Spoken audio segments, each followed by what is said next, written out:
Hi, welcome to Have Roots, Will Travel. My name is Lisa Elvin Stoltari, and I am a genealogist. And I specialize in French Canadian genealogy, Quebec genealogy, and a little bit of Canada and New England. And I have been doing a lot of videos on my mother's side of the family. And I'm feeling as if I need to reach out and do something on my dad's side. And to that end, I'm going to start doing some tributes to the patriots of the American Revolution, because I am a daughter of the American Revolution, even though I'm Canadian, and we'll explore how that came to be. But I'll ultimately be doing profiles of other patriots. If there's a patriot you'd like me to delve into and kind of illuminate, I would absolutely enjoy that. I have a couple of patriots, and then after that, I'm going to be reaching out and seeing what stories I can tell. And with that, let's get started. So let's start off by examining the Daughters of the American Revolution, or otherwise known as DAR.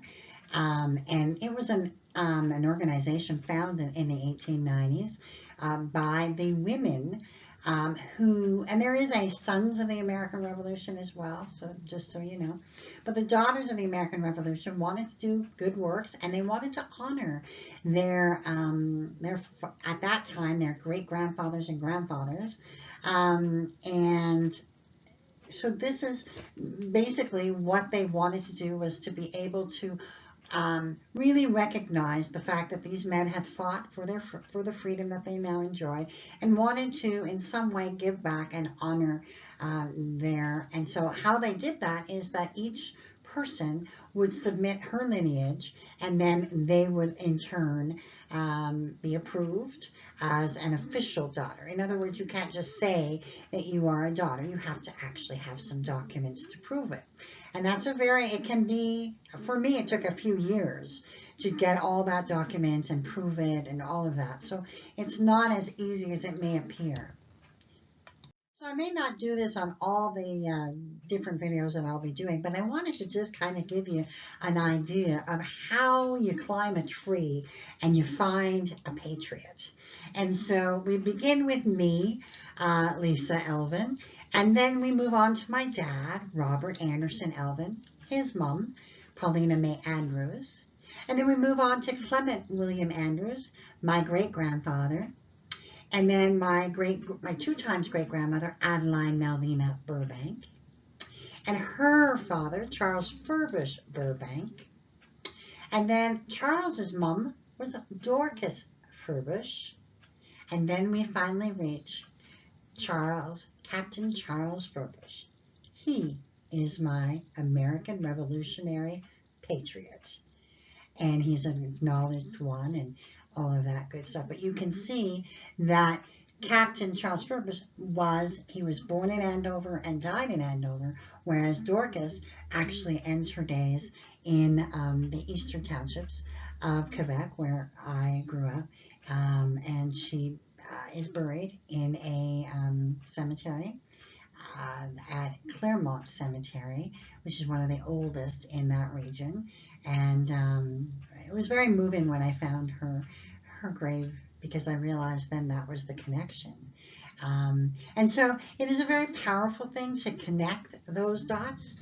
And then when you find out what the people did and how they lived, that makes it even more special. So that's the real intent of my little mini biographies, is to be able to really bring them to life, in other words. So let's get started and have a look at my patriot. So my patriot is a captain. He was a captain, Charles Furbush. And when I first was trying to decide, I didn't know anything about him. I just saw a captain and I thought, oh, well, that sounds pretty good. Let me pick him. Little did I know. Now, Charles was a junior, so his father was named Charles Furbush Sr., and his mom was Margaret Lovejoy. What a great name. Seriously, I went up that line too. Very interesting. He was born in Andover, Massachusetts, and you can see I've created that that little star on the map there, and this is the current signage. I'm assuming. I have never been to Andover. Trust me, It's on my bucket list. And so Charles was truly, in his formative years, he was really the son of a very prosperous gentleman, a gentleman who was also a military man. And Charles Jr. was so eager to fight that when the French and Indian War came about, he said, I'm going to go with you. But the father didn't really want his young son to go. So here's what happened. So at the age of 20, Charles Jr. decides to enlist and fight in the French and Indian Wars. His father said, you know what, I'm going to go with this boy. And they began the trip to where they were supposed to be stationed. They were supposed to be stationed at Lake George, which I've had a picture of it, and Champlain. As a child, we would go to Lake George, and the coincidences just keep mounting up in my life. They never made it to Lake George. His father took ill, and they stopped in Saratoga, New York, and his father apparently passed in the night, and Charles, as he would later recount it, woke up and his father was dead. I just can't even imagine what that must have been like for the 20-year-old. But he, bravely carried on. He would complete his mission in the French and Indian War and return home and begin his life. Charles would marry a lady named Sarah Corey, her pedigree is amazing too. And they would go on to have, as you can see, many children. And so I'm going to go through each of them just to see. Now, most of the lines in the DAR come through Dorcas's line, which is the line that I come through. And there is one, I believe it is through Martha's line. So it's just interesting, just in case you have any kind of, connection to this family. I just wanted to point it out. So let's go through the list of children. He has Sarah. Sarah never married, although she lived a very long life. And Charles, unfortunately, did get married to Hannah Gilson, but they had no children, and he died very young. Simeon married Rachel Hardin, and they had one child. Mary did not marry either, but also lived a long life. Lucy actually ended up marrying Dr. Moses Nichols, and they had 10 children and moved to Quebec, Canada.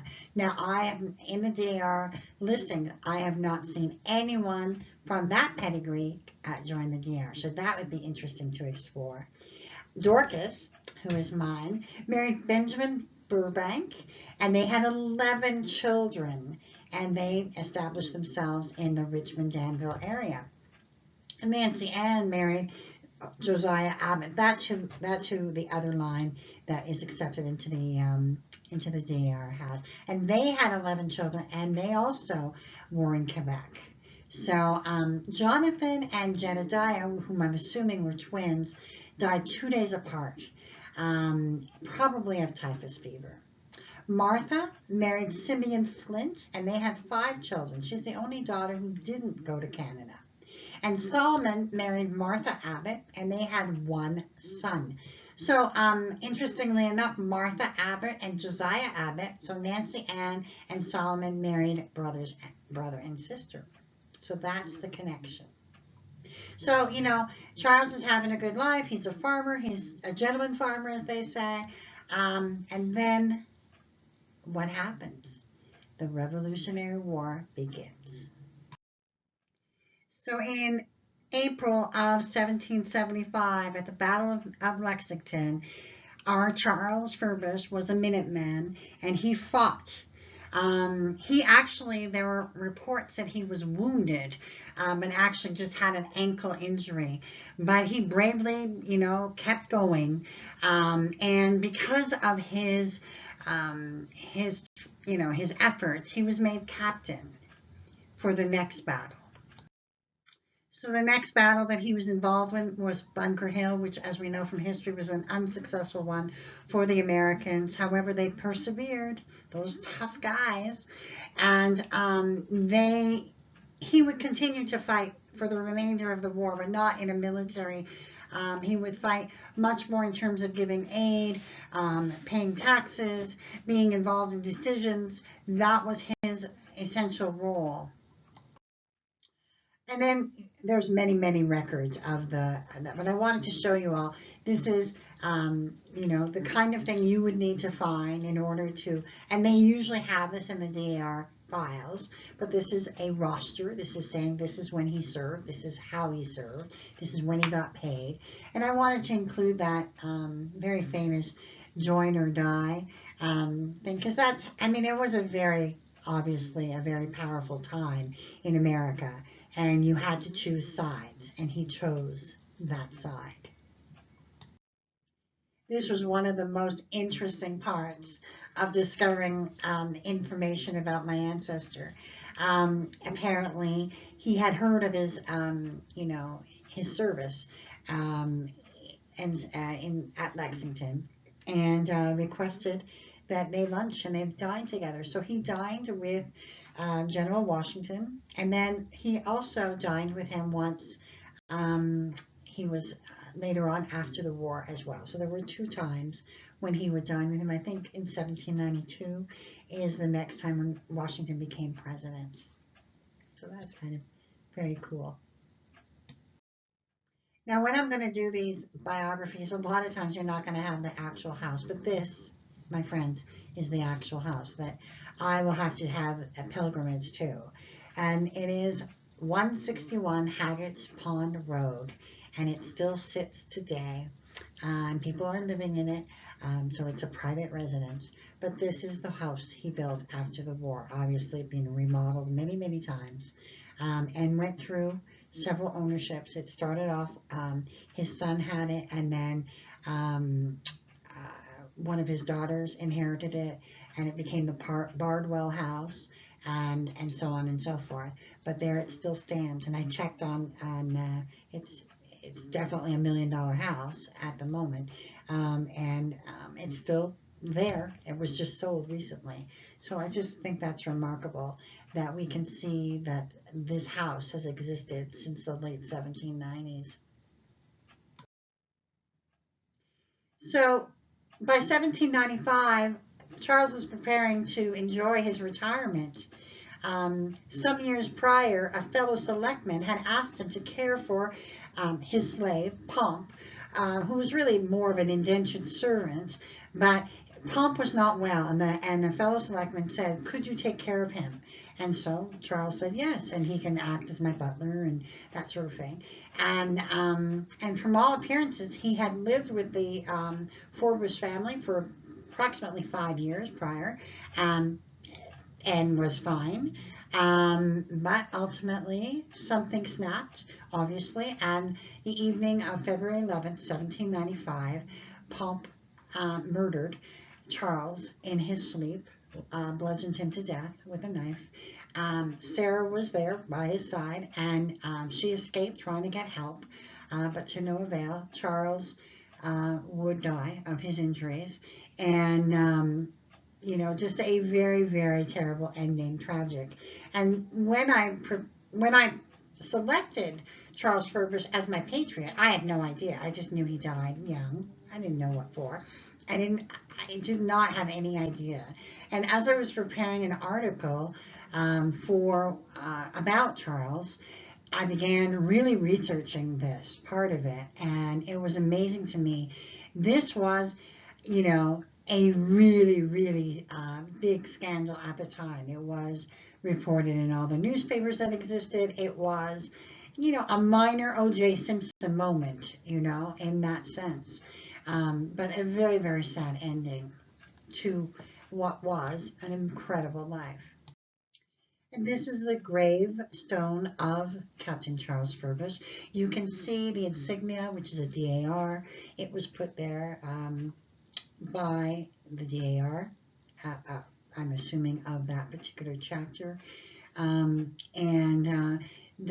The saying on it, I'm not really sure I can read it correctly, but the rising morning cannot afford that we shall end the day, for death stands ready at the door to seize our lives away. So very, very poetic. So it's Captain Charles Furbush, plot 449 Grid 17 is where he is buried in the Andover Cemetery. The legacy of any patriot continues on, and the descendants that he, because of his service to the country and obviously his life, has contributed to so many other lives. And when I received this paper in 2015, it was quite moving to say that Lisa Elvin Stoltari is a regularly approved member of the National Society of the Daughters of the American Revolution, having been admitted by the National Board of Management by virtue of her descent from a patriot who with unfailing loyalty served as a sailor, soldier, civil officer, or rendered material aid to the cause of American independence during the Revolutionary War. These were powerful words for me because I loved America. I love my native land of Canada as well. But there was something that stirred inside me when I got that, because I realized that I was somehow connected in ways that I had never known. And when I was a very little girl, I used to always have this feeling that I was not in the right country. And my father used to love to tell me the story when we would cross over we lived about an hour to 2 hours away from Vermont, and we'd cross over. And apparently I kept saying, "Are we in the USA yet? Are we in the USA?" And apparently when we finally crossed the border, because back then you could just wave at them, it was a totally different time. And apparently I said, "Phew," and smiled. And that is just, to me, there was something like I was coming home, but I didn't know. And when I got this piece of paper, it was a confirmation that that little girl had had an inkling, knew something. And I felt as if, Charles Furbush was smiling. So with that, I bid you adieu, and we will see you on another episode of American Patriots. Take care for now.